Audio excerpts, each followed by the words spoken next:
Hey guys, and welcome to July, and welcome to a new video. Today we're going to be looking at my July TBR. We're going on holiday this month, if you will. There's no real theme to my reading in summer. I just choose kind of something different every month. There's no genre that I'm sticking to. And this month I really wanted to dive into my love of history, things that have been fascinating me over the past few months. So we're going to go on like a Roman holiday, if you will. We're going to go visit some cavemen. We're going to go to the Middle East. We are going all over the world this month with all different kinds of books. Let's see what they are. We're going to be starting out on our vacation in Rome. I'm not going on vacation to Rome to let y'all know. I wish I was. But we are starting out in Rome with a reread. That is The Everlasting by Katie Simpson Smith. I gave this a 4-star when I originally read it because I think I needed more background knowledge on Rome and just the bits of history, but really the Roman part. I needed more background on those bits of history, and now I have had more of a background. I have really delved deep into Rome, the Roman Empire, the early days of the empire, the early days of the Republic. I do have that background knowledge where I think this could possibly be a 5-star. That's so scary to say that. We're gonna knock on some wood there. But what is this book about? This book is like basically 3 or 4 connected stories. Now they're all connected by very small, minuscule, like physical things. Our first one is set, this is spanning 2,000 years. We are going through different centuries, and we have one that is an early Christian child martyr, so the early days of Christianity, a medieval monk on crypt duty in a church, a Medici princess of Moorish descent, and a contemporary field biologist conducting an illicit affair. So there are little Easter eggs throughout this book that connect all these stories. We also have Satan, who is having an influence on all these people's lives, and that was really intriguing to read about because I do love to have biblical elements in my reading, and really just any kind of religious elements, because I think religion is such an incredibly fascinating thing. And with history, religion, especially in Italy and in Rome, played a huge part. It still does to this day. So we will be starting our journey in Rome. Next book that I have to talk about, I actually have the arc of that I got secondhand. This one I'm doing a fun little video for. I'm not going to spoil what that is about, but I really did not know what book would come up with this position onto the TBR, and this is the one that did. This is Every Rising Sun by Jamila Ahmed. This one is a riveting take on 1001 Nights, which I have not read, so that's kind of scary. That book has been having kind of an emphasis in the book I'm reading right now, The Last Housewife by Ashley Winstead. I know, crazy putting those 2 and 2 together, but there is something there. So this is at the center of her own story, uses wit and political mastery to navigate opulent palaces brimming with treachery and the perils of the Third Crusade as her Persian homeland teeters on the brink of destruction. So I did want to read something kind of Persian inspired because I am fascinated by their history. Also, I've read so many books set in Iran and from Iranian authors that I do want to just experience that again, and trying different Middle Eastern writers, because since I have had such luck reading Middle Eastern literature, hopefully this one will continue with that luck. So this is taking place during the times of the Crusades in the Seljuk Empire. So I'm sorry if I pronounced that wrong, but that's where we're going with our next book. I will still be adding a nonfiction book to my TBR this month, and this is one that I heard about on Reddit, and I was just like, oh my gosh, this is everything I want to know about. I am talking about The Chalice and the Blade, Our History, Our Future by Ryan Eisler. Now, y'all are probably like, what in the world is this book about? We do have a Venus figure on the front of the book. So basically, if you look back at prehistoric times, there are a lot of these Venus figures. I actually have one, a remake of one. And there's just so many hints that Earth and people were mainly matriarchal, cannot say that word, society, but society where the women are in charge. You see that a lot. Earth, it's theorized that a lot of these cultures back in prehistory, that's how they were run. somewhere in time there was a snap, there was a change, and we became more of predominantly a patriarchal society.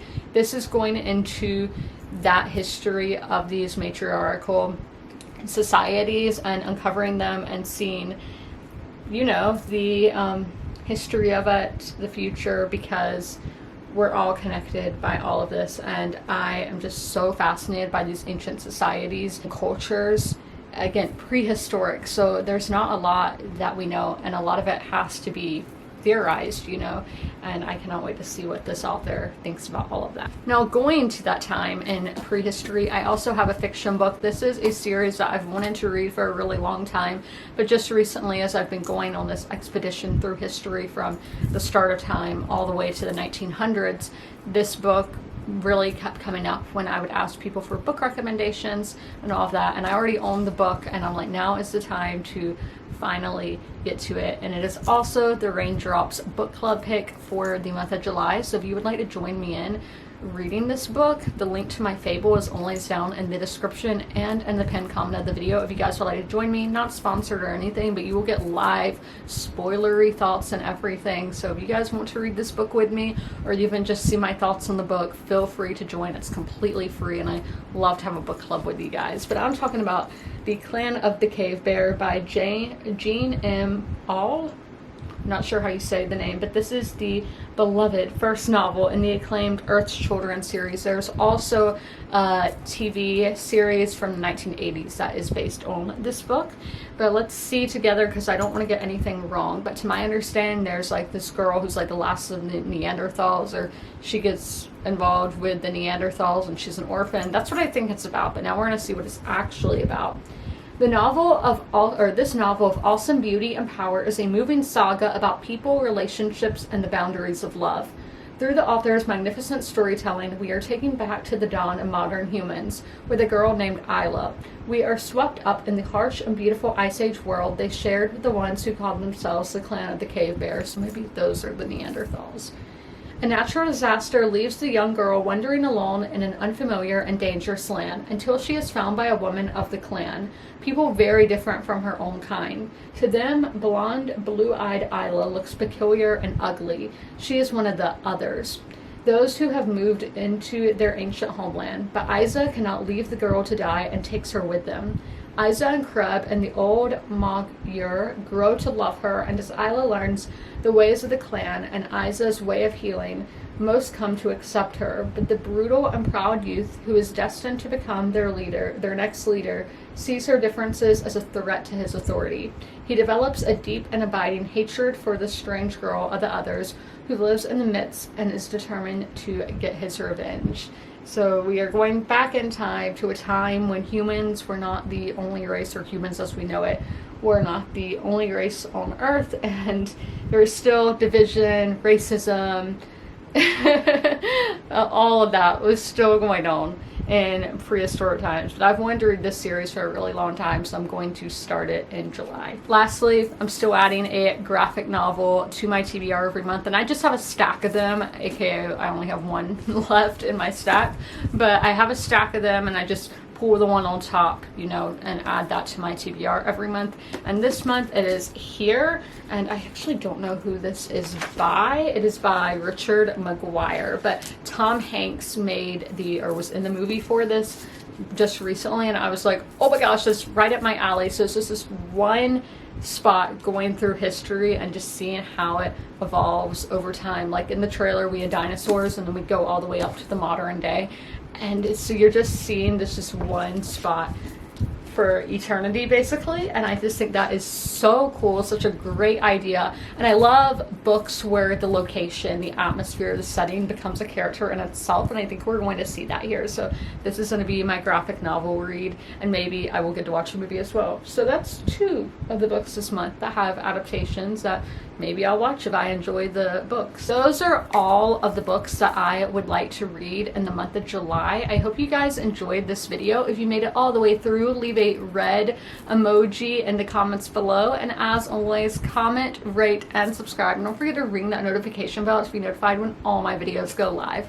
I'll see you in my next one. Bye! If you are familiar with my videos, you're used to seeing Sherman at the end of them. Sadly, Sherman has since passed away, but I would still like to encourage you guys to help your local shelters. Sherman was at the Darlington County Humane Society in rural South Carolina. I always have their link down below in the description if you guys would like to help them, but also help your local shelters as well. You can do that by donating, sharing posts like this one, volunteering, fostering, and adopting, which it's great to do all of those things.